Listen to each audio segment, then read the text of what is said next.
कल्पना कीजिए, एक ऐसा गांव जहां महामारी ने सैकड़ों लाशों के ढेर लगा दिए थे। घरों में मातम था और शमशान में जगह कम पड़ गई थी। मृत्यु ने अपना भयानक तांडव शुरू कर दिया था, लेकिन तभी अचानक एक सिद्ध पुरुष प्रकट होते हैं। ऐसे महायोगी जिनके पास मृत्यु को चुनौती देने की शक्ति थी। इतिहास और दंत कथाओं की सबसे अविश्वसनीय घटना, क्या कोई इंसान सचमुच मर चुके लोगों को वापस जिंदा कर सकता है? क्या कोई मंत्र इतना शक्तिशाली हो सकता है कि काल के चक्र को भी पलट दे? आज हम आपको सुनाएंगे महासिद्ध कामराज गुरुजी की वह गुप्त और रहस्यमय कथा, जब उन्होंने एक ही रात में 108 मृत शरीरों में प्राण डाल दिए थे। मृत संजीवनी विद्या का वह चमत्कार जिसने पूरे गांव को हिलाकर रख दिया। तैयार हो जाइए, क्योंकि अब आप जानने वाले हैं वो रहस्य जिस पर विज्ञान आज भी सिर्फ सवाल उठाता है। राधे राधे दोस्तों, स्वागत है आपका हरिहन दिव्य कथा में। कामराज गुरुजी का जन्म साधारण परिवार में हुआ, पर उनका मन बचपन से ही साधारण जीवन से दूर था। उन्हें संसार के सबसे बड़े रहस्य, जीवन और मृत्यु को जानने की धुन थी। उन्होंने अपना घर-बार छोड़ दिया और वे हिमालय की गुफाओं में चले गए। वहां उन्होंने वर्षों तक कठोर तपस्या की। उनका लक्ष्य था मृत संजीवनी विद्या को सिद्ध करना। यह वही विद्या है जिसका उल्लेख रामायण में भी आता है, जब हनुमान जी ने लक्ष्मण जी के लिए संजीवनी बूटी लाई थी। पर गुरुजी ने केवल औषधि ही नहीं, बल्कि मंत्र, प्राणायाम और योग बल से मृत शरीर में प्राण डालने का दुर्लभ ज्ञान प्राप्त किया। वे अब केवल एक योगी नहीं थे, वे मृत्यु लोक के रहस्य वेता बन चुके थे। उसी समय दक्षिण भारत के गांव में काल का साया पड़ा। एक भयानक महामारी फैली। हर घर में चीखें और आह उठ रही थी। गांव के लोग अपने प्रियजनों के शवों को जला तक नहीं पा रहे थे। चारों ओर शोक और भय का साम्राज्य था। उनकी आशा टूट चुकी थी। और ठीक उसी गहन निराशा के क्षण में कामराज गुरुजी उस गांव में पहुंचे। गांव वाले उन्हें देखकर हाथ जोड़कर दौड़ पड़े और चरणों में गिर पड़े।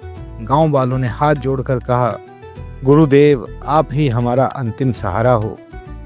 हमारी संतानें, पति, भाई, बहन सब काल के ग्रास बन गए हैं। आप ही कुछ कर सकते हैं। गुरुजी ने गहरी सांस ली। उन्होंने कहा, यदि यह प्रभु की इच्छा है तो प्राण फिर से लौटेंगे।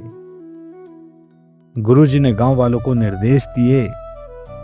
उन्होंने 108 मृत शरीरों को एक साफ जगह पर पंक्ति में रखकर, यह 108 की संख्या केवल संयोग नहीं थी।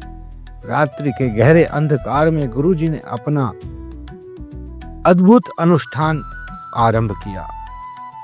उन्होंने चारों दिशाओं में यंत्र मंडल बना दिए, बीच में होम कुंड स्थापित किया और गुप्त मंत्रों से हवन शुरू किया। वे विशेष मंत्र, संजीवनी मंत्र का जाप करने लगे। उस रात आकाश में तेज प्रकाश प्रकट हुआ। ऐसा लगा मानो वातावरण में बिजली सी तरंगें फैल गई हों। यह वो क्षण था जब एक योगी बल से काल के विधान को पलटने की कोशिश कर रहा था। गांव वाले दूर खड़े होकर डर रहे थे, उम्मीद और आश्चर्य से इस दृश्य को देख रहे थे। और फिर यह हुआ कि उस पर किसी को विश्वास नहीं हो सकता। धीरे धीरे उन शवों में संबंध शुरू हुआ। पहले पैर हिले, फिर सांस की हल्की ध्वनि आई और देखते ही देखते एक के बाद एक सभी 108 लोग आंखें खोलकर उठ बैठे। पूरा गांव अवाक रह गया। लोग रोते गाते हुए अपने पुनर्जीवित हुए प्रियजनों के गले लगने लगे। यह केवल जीवन की वापसी नहीं थी, यह ईश्वर का आशीर्वाद था, ईश्वर के आशीर्वाद की वापसी थी। पर प्रश्न अभी भी वही है, यह कैसे संभव हुआ? पहला रहस्य, मृत संजीवनी मंत्र। यह मंत्र प्राण शक्ति को शरीर में वापस बांधने का सामर्थ्य रखता था। दूसरा रहस्य, योग और बल प्राण। योगियों का मानना है कि यदि प्राण पूरी तरह शरीर से निकल न गया हो तो सिद्ध साधक उसे वापस खींच सकता है।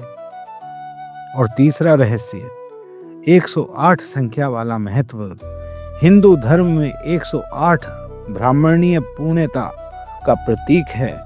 माला में 108 मनके होते हैं, जो हर मनके को प्राण का एक बिंदु मानते हैं।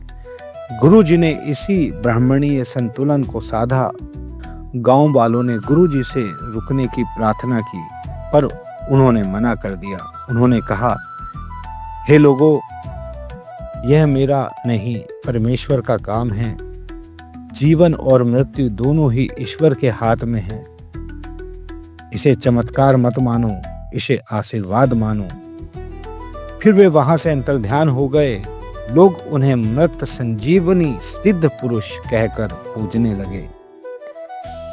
यह कथा आज भी हमें बताती है कि तप, साधन और मंत्र शक्ति में वह बल है जो मानव की कल्पना से भी परे है। इस अविश्वसनीय घटना पर आपका क्या मानना है? क्या यह सच में दैवीय चमत्कार था या असाधारण विज्ञान? हमें कमेंट्स में जरूर बताइए। चैनल को सब्सक्राइब करें और ऐसे ही रहस्यमय कहानियों के लिए हमारे साथ जुड़े रहें। राधे राधे।